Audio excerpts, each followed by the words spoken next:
এজন বীৰ সৈনিকে মৃত্যুৰ পাছতো নিজৰ ৰেজিমেণ্টক কেনেকৈ সহায় কৰিব পাৰে তাৰ উৎকৃষ্ট নিদৰ্শন হৈছে বদলু ৰাম।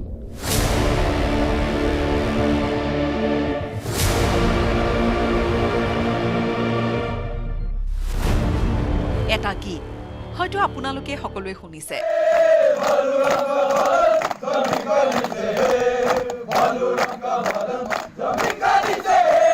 बदलू राम का बदन जमी के नीचे है तो हमें उसका राशन मिलता है।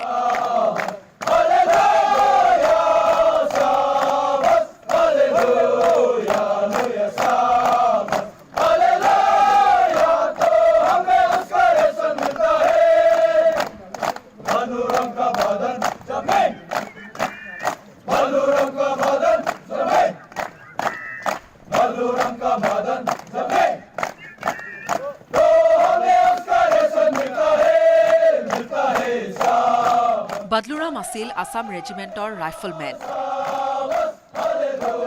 ব্ৰিটিছ আৰ্মীৰ আসাম ৰেজিমেণ্টৰ ৰাইফলমেন আৰু জাপানী সৈনিকৰ বিৰুদ্ধে যুঁজি মৃত্যু হৈছিল বদলুৰামৰ। কিন্তু বদলুৰামৰ মৃত্যুৰ পিছত সেই ৰেজিমেণ্টৰ কোৱাৰ্টাৰ মাষ্টাৰ কন্দৰ্প ৰাজবংশীয়ে তেওঁৰ মৃত্যু হোৱাৰ ঘটনাটোৰ ওপৰত মানুহক জনোৱা নাছিল, যাৰ ফলশ্ৰুতিত বদলুৰামৰ নামত যিমান খাদ্য সামগ্ৰী আহিছিল সেইসমূহ তেওঁৰ নামতেই পঞ্জীয়ন হৈ আহি আছিল।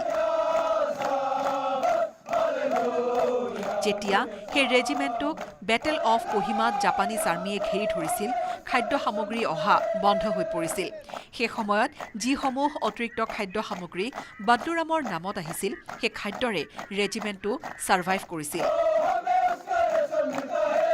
আৰু সেই লেজেণ্ড অফ বদলুৰামৰ কাহিনী ইয়াৰ পৰা আৰম্ভ হৈছিল।